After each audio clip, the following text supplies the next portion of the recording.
11 saya ingin menceritakan tentang berdirinya Daulah Mughal dan hancurnya Daulah Mughal. Daulah Mughal bisa dikatakan sebagai penerus Kesultanan Delhi yang sudah berdiri terlebih dahulu. Kerajaan Mughal didirikan oleh Zainuddin Muhammad Babur yang lahir pada tanggal 24 Februari 1483 Masehi.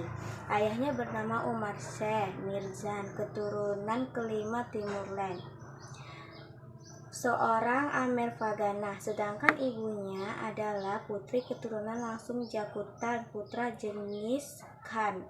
Pada tahun 1494 Masehi, ayahnya wafat dan usianya ketika itu baru berusia 11 tahun. Kemudian Babur diangkat sebagai penguasa Phaganah, menggantikan ayahnya yang telah wafat. Meskipun masih relatif muda, Babur telah disiapkan untuk menjadi pemimpin yang tangguh. Ambisi dan cita-citanya diilhami oleh kebesaran kakeknya, yaitu Timurlen. Masa kejayaan Mughal India ini terjadi masa pemerintahan Akbar pada tahun 1556 sampai 1605 Masehi. Jalaluddin Muhammad Akbar atau dikenal dengan Raja Akbar sangat menyukai diskusi serta mendengarkan orang-orang yang memiliki ilmu dan memiliki pemikiran yang terbuka atas perbedaan yang terjadi, sehingga toleransi pun sangat tinggi pada periode itu. Kondisi negara sangat stabil. Mughal menjadi negara adil, kuasa, dan tercatat sebagai salah satu kerajaan pada masa pemerintahan ini mampu memperluas kerajaan hingga mencakup Asia Selatan. Era pemerintahan menjadi puncak peradaban Mughal.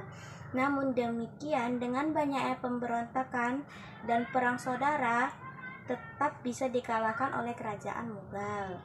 Dalam bidang politik, Akbar menerapkan politik toleransi sukahul atau politik universal, dan dengan politik ini semua rakyat dipandang sama. Mereka tidak beda karena perbedaan etnis dan agama. Dalam bidang ekonomi, Mughal telah mengekspor kain ke Eropa. Kontribusi Mughal dalam bidang ekonomi adalah memajukan pertanian, dan hasil pertanian itu diekspor ke Arab, Eropa, Afrika, dan Asia Tenggara bersama dengan pakaian tenun dan kain tipis bahan gordin. Dan di bidang arsitektur di Eropa, kekuasaan Sultan Akbar. Selain itu, Daulah Mughal juga mewariskan bangunan lainnya seperti Taj Mahal, Benteng Agra, dan Benteng Merah, Jama' Masjid, Makam Akbar, dan masih banyak lagi. Setelah 1,5 abad lamanya berada di puncak kejayaan, akhirnya dinasti Mughal mengalami kemunduran setelah pemerintahan Aurangzeb. Kesuksesan para pendahulu tidak bisa dipertahankan oleh penerusnya.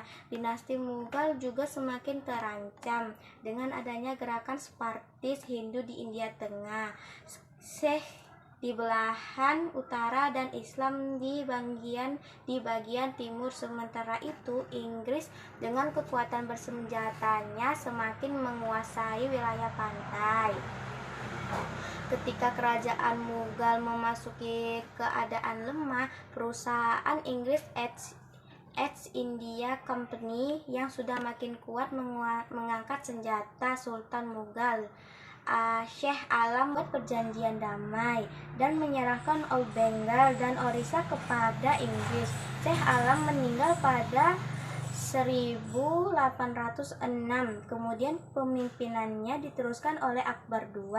Ia memberikan konsesi kepada East India Company untuk menjamin kehidupan raja dan keluarganya. Akan tetapi timbul konflik sebab Bahadur Syekh tidak menerima isi perjanjian. Karena itu, rakyat baik yang beragama Islam maupun Hindu bangkit dan menuntut Bahadur Syekh sebagai lambang perlawanan untuk mengembalikan kejayaan kejayaan Mughal.